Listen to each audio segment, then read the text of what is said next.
Hello, and welcome to The Essential Reads. My name is Isaac, and my goal is to bring to you a bunch of classic audiobooks in an easy and accessible way. We're continuing with Huckleberry Finn by Mark Twain, and we're on to Chapter 8. So if you've not listened to the previous chapters, go back so things make more sense. What a weird person you are, starting a book on Chapter 8. How strange. Go back to Chapter 1. Let's start.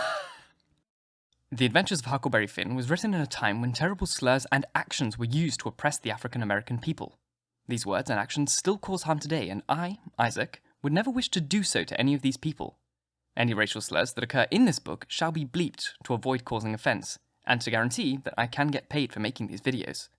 I do, however, believe that you cannot censor the past, and that by trying to censor books, you are trying to pretend that the actions of our ancestors didn't happen. And for this reason, the book shall be remaining unchanged apart from these little bleeps. If you still find this triggering or offensive, then please check out another book. Huckleberry Finn by Mark Twain. Chapter 8. The sun was up so high when I waked that I judged it was after 8 o'clock. I laid there, in the grass and the cool shade, thinking about things and feeling rested and rather comfortable and satisfied. I could see the sun out at one or two holes, but mostly it was big trees all about, and gloomy in there amongst them. There was freckled places on the ground where light sifted down through the leaves, and the freckled places swapped about a little, showing there was a little breeze up there. A couple of squirrels sat on a limb and jabbered at me, very friendly. I was powerful lazy and comfortable. I didn't want to get up and cook breakfast. Well, I was dozing off again when I thinks I hear a deep sound of boom! Away up the river. I rises up and rests on my elbow and listens. Pretty soon I hears it again. I hopped up and went and looked out at a hole in the leaves, and I see a bunch of smoke laying on the water a long ways up. And there was the ferry boat, full of people, floating along down. I knowed what was the matter now. Boom! I see the white smoke squirt out of the ferry boat's side. You see, they was firing a cannon over the water, trying to make my carcass come to the top.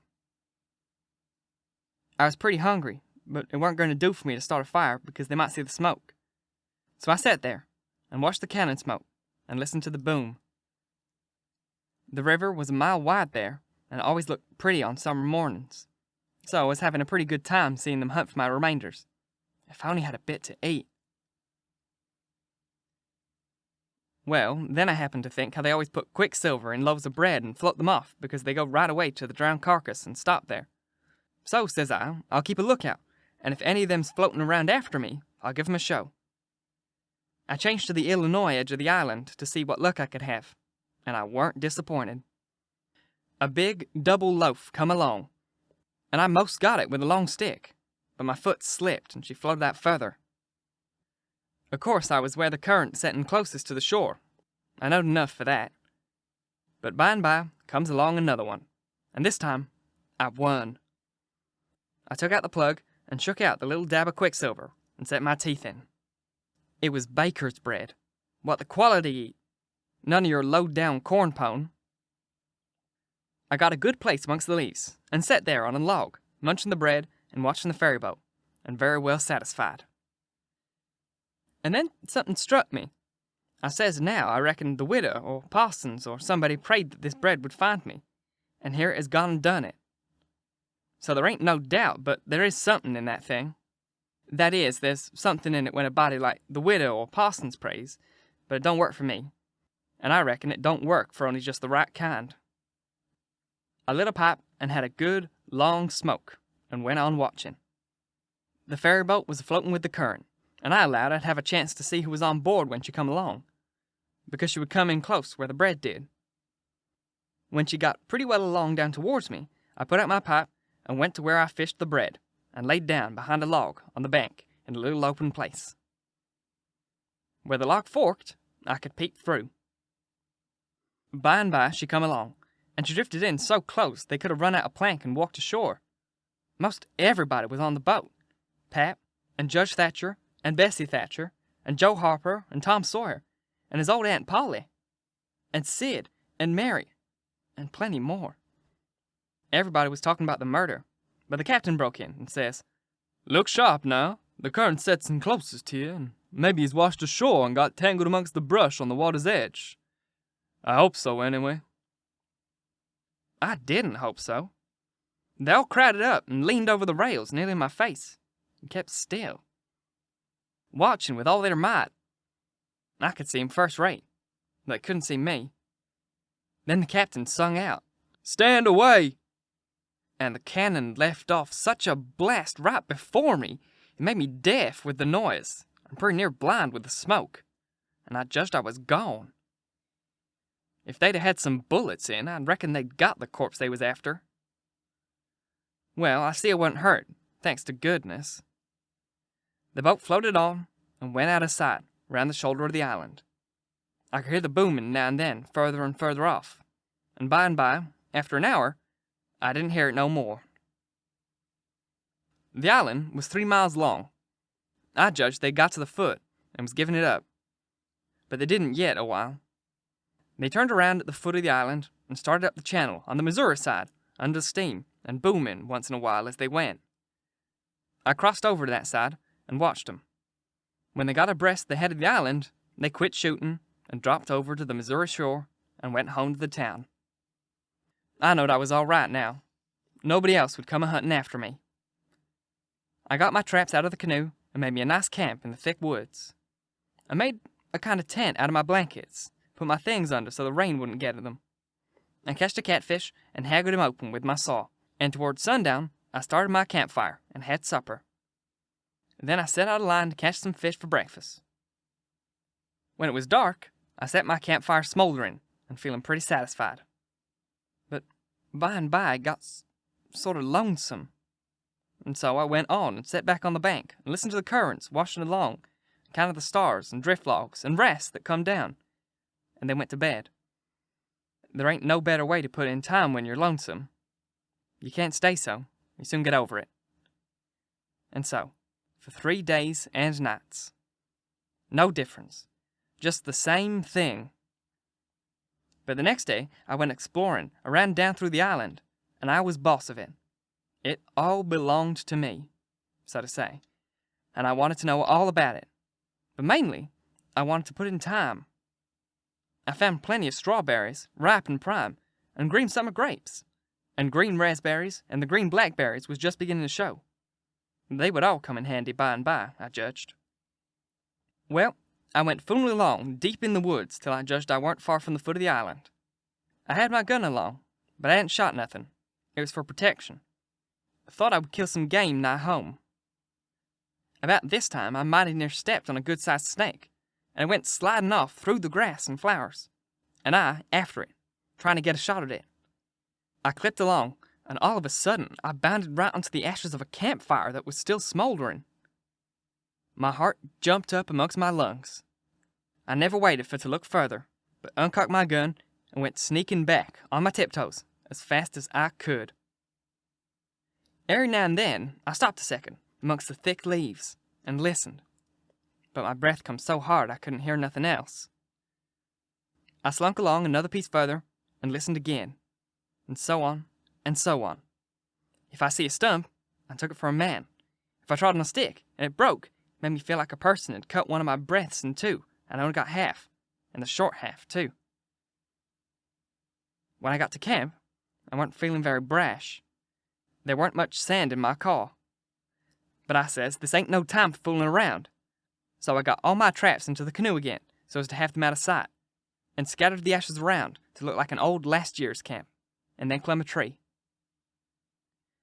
I reckon I was up there 2 hours, but didn't see nothing. I didn't hear nothing.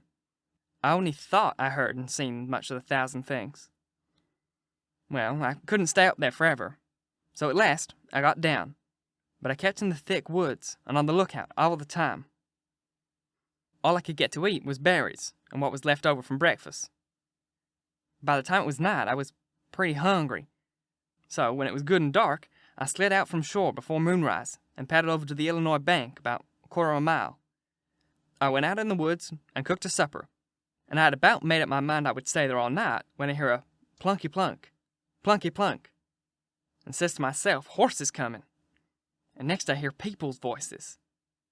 I got everything into the canoe as quick as I could, and then went creeping through the woods to see what I could find out. I hadn't gone far when I hear a man say, "We better camp here if we can find a good place. The horses about beat out. Let's look around." I didn't wait, but shoved out and paddled away easy. I tied up in the old place and reckoned I would sleep in the canoe. I didn't sleep much. I couldn't, somehow, for thinking. And every time I waked up, I thought somebody had me by the neck, so sleep didn't do me no good. By and by, I says to myself, I can't live this way. I'm going to find out who it is that's here on the island with me. I'll find out or bust. Well, I felt better right off. So I took my paddle and slipped out from shore just a step or two, and then let the canoe drop down amongst the shadows. The moon was shining, and outside of the shadows, it made it almost as light as day. I poked along well into an hour, everything still as rocks and sound asleep. Well, by this time I was most down to the foot of the island. A little ripply, cool breeze begun to blow, and that was as good as saying the night was about done. I gave her a turn with the paddle and bring her nose to shore. Then I got my gun and slipped out and into the edge of the woods. I sat down there on a log and looked out through the leaves. I see the moon go off and watch the darkness begin to blanket the river. But in a little while, I see a pale streak over the treetops and know the day was coming. So I took my gun and slipped off towards where I'd run across that campfire, stopping every minute or two to listen. But I hadn't no look, somehow. I couldn't seem to find the place. But by and by, sure enough, I catched a glimpse of a fire away through the trees. I went for it, cautious and slow. By and by, I was close enough to have a look, and there laid a man on the ground. It most gave me the fan-tods. He had a blanket round his head, and his head was nearly in the fire. I sat there, behind a clump of bushes, in about 6 foot of him, and kept my eyes on him, steady. It was getting grey daylight now. Pretty soon, he gapped and stretched himself, and hove off the blanket. And it was Miss Watson's Jim. I bet I was glad to see him. I says, "Hello, Jim," and skipped out. He bounced up and stared at me wild, and then drops down on his knees and puts his hands together and says, "Don't hurt me, don't. I ain't never done no harm to a ghost. I always liked dead people, and done all I could for 'em. You go and get in the river again, where you belong, and don't do nothing to old Jim, and is always your friend." Well, I weren't long in making him understand I weren't dead. I was ever glad to see Jim. I weren't lonesome now. I told him I weren't afraid of him telling people where I was. I talked along, and he only sat there and looked at me, never said nothing. Then I says, "It's good daylight, let's go breakfast. Make up your campfire good." "What's the use of making up the campfire to cook strawberries and sich truck? But you got a gun, hain't you? Then we can get something better than strawberries." "Strawberries and such truck?" I says. "Is that what you live on?" "I couldn't get nothing else," he says. "Why, how long you been on the island, Jim?" "I come here the night after you was killed." "What? All that time?" "Yes, indeedy." "And you ain't had nothing but that kind of rummage to eat?" "No, sir. Nothing else." "Well, you must be most starving, ain't you?" "I reckon I could eat a horse. I think I could. How long you been on the island?" "Since the night I got killed." "No. Why, what has you lived on? But you got a gun. Oh, yes, you got a gun. That's good. Now you kill something, and I'll make up the fire." So we went over to where the canoe was, and while he built a fire in the grassy open place amongst the trees, I fetched meal and bacon and coffee pot and frying pan and sugar and 10 cups, and the nigger was set back considerable because he reckoned it was all done with witchcraft. I catched a good big catfish too, and Jim cleaned him with his knife and fried him. When breakfast was ready, we lolled on the grass and ate it smoking hot. Jim laid it in with all his might, for he was most about starved. Then, when we got pretty well stuffed, we laid off and lazied. By and by, Jim says, "But looky here, Huck. Who was it that was killed in that shanty if it weren't you? Then I told him the whole thing, and he says it was smart. He said Tom Sawyer couldn't get up no better plan than what I had. Then I says, "How do you come to be here, Jim? And how'd you get here?" He looked pretty uneasy and didn't say nothing for a minute. Then he says, "Maybe I better not tell." "Why, Jim?" "Well, they's reasons. But you wouldn't tell on me if I was to tell you, would you, Huck?" "Blamed if I would, Jim." "Well, I believe you, Huck. I run off." "Jim!" "But mind, you said you wouldn't tell.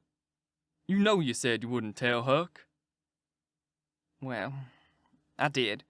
I said I wouldn't, and I'll stick to it. Honest Injun, I will. People would call me a low-down abolitionist and despise me for keeping mum, but that don't make no difference. I ain't a-goin' to tell. And I ain't a-goin' back there anyways. So now, let's know all about it." "Well, you see, it is this way. Old Missus, that's Miss Watson, she pecks on me all the time and treats me pretty rough. But she always said she wouldn't sell me down to Orleans. But I noticed there was a trader around the place considerable lately, and I began to get uneasy. Well, one night I creeps to the door, pretty late, and the door wasn't quite shut. And I hear old Missus tell the widow she gwine sell me down to Orleans, but she didn't want to, but she could get $800 for me, and it's such a big sack of money she couldn't resist. The widow, she tried to get her to say she wouldn't do it, but I never waited to hear the rest. I let out mighty quick, I tell you. I tuck out and shin down the hill and expect to steal a skiff along the shore, summers above town.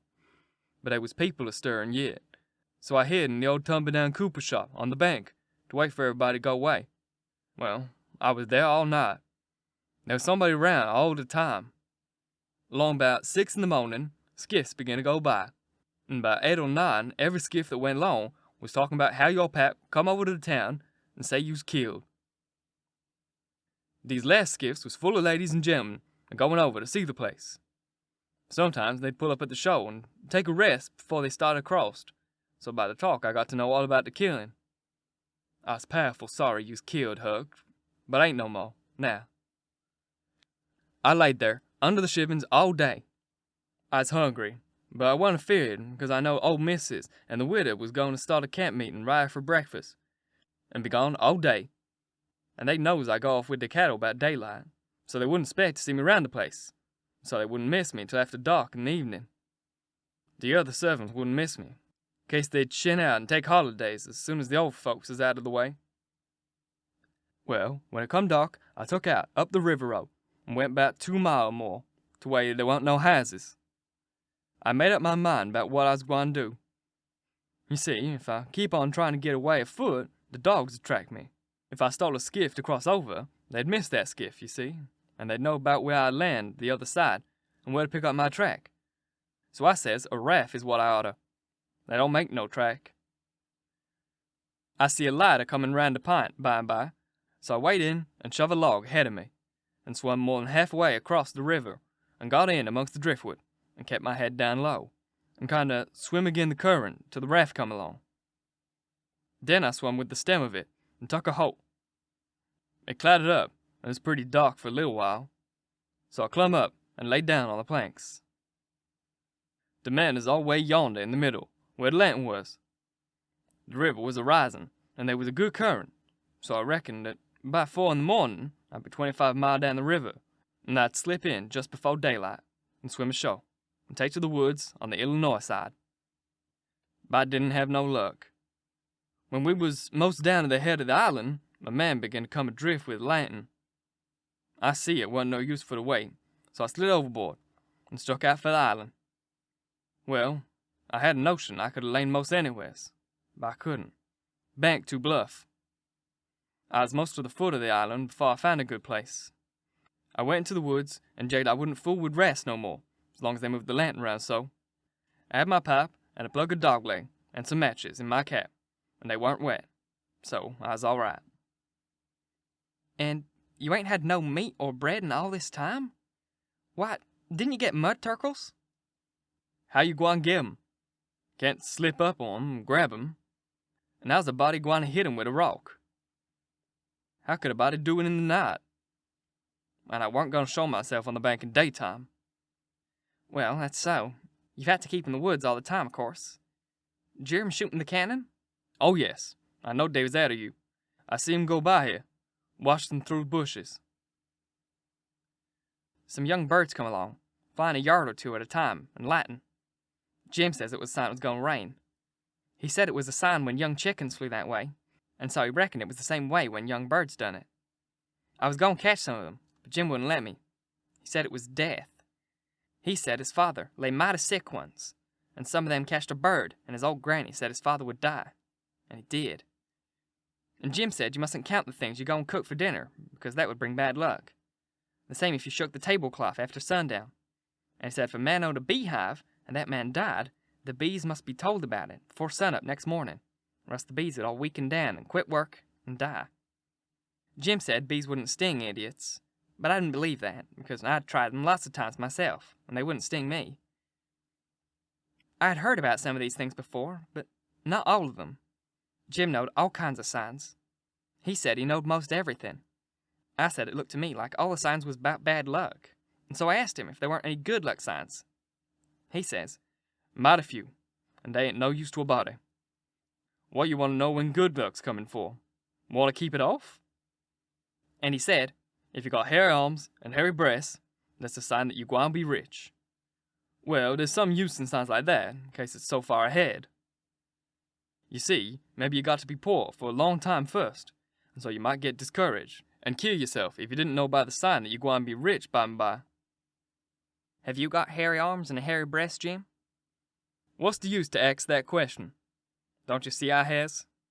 Well, are you rich? No, but I been rich once, and I gwine be rich again. Once I had $14, but I took to speculating and got busted out. What'd you speculate in, Jim? Well, first I tackled stock. What kind of stock? Why, livestock. Cattle, you know. I put $10 in a cow, but I ain't gwine to risk no more money in stock. The cow up and died on my hands. So you lost the $10? No, I didn't lose it all. I only lost about 9. I sold the hide and tallow for $1.10. You had $5.10 left. Did you speculate any more? Yes. You know that one leg that belongs to old Mr. O'Brandish? Well, he set up a bank, and he says anybody that put $1 in would get $4 more at the end of the year. Well, all the went in, but they didn't have much. I was the only one that had much, so I stuck out for more than $4. And I said if I didn't get it, I'd start a bank myself. Well, course that want to keep me out of the business, because he says they weren't business enough for 2 banks. So he says I could put my $5 in, and he'd pay me $35 at the end of the year. So I done it. Then I reckon I'd invest $35 right off and keep things moving. There was a nigger named Bob that catched a flatwood, and his masters didn't know it. So I bought it off him, and told him to take $35 when the end of the year come. But somebody stole the wood flat that night, and the next day, the one-legged said the bank is bust. So didn't none of us get no money. What'd you do with the 10 cents, Jim? Well, I was going to spend it, but I had a dream, and the dream told me to give it to a nigger named Barnum. Barnum's ass, they call him for short. He's one of them chuckleheads, you know. He's lucky, they say, and I see I weren't lucky. The dream say, let Barnum invest 10 cents, and he'd make a raise for me.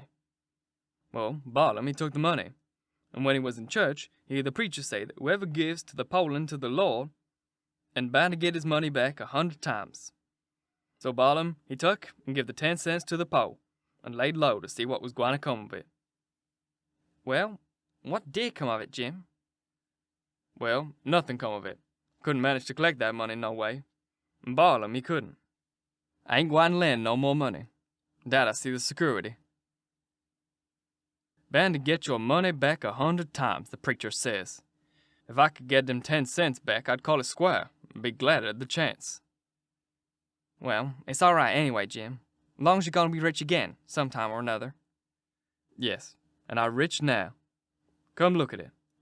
I owns myself, and I worth $800. I wished I had the money. I wouldn't want no more. Thank you so very much for listening. If you enjoyed, please like, comment, share, all that jazz. And if you really enjoyed, do subscribe because there's more to come. And if you're listening on podcast, please leave a review. It is the easiest way to help get this in front of as many people as possible, which would be fantastic. I'm just going to post pictures of the pages just to guarantee that no one thinks I'm trying to be offensive at all.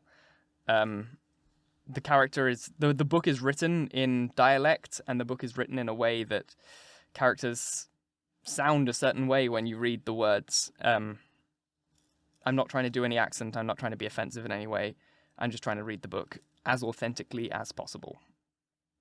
Yeah. If you have a problem with that, I don't know what to say. I knew it was going to be a controversial book, and there was probably going to be some controversial decisions made in the recording process, and I hope that you stand by me in it. Yeah. Once again, thank you very much for listening, and until next time, bye-bye.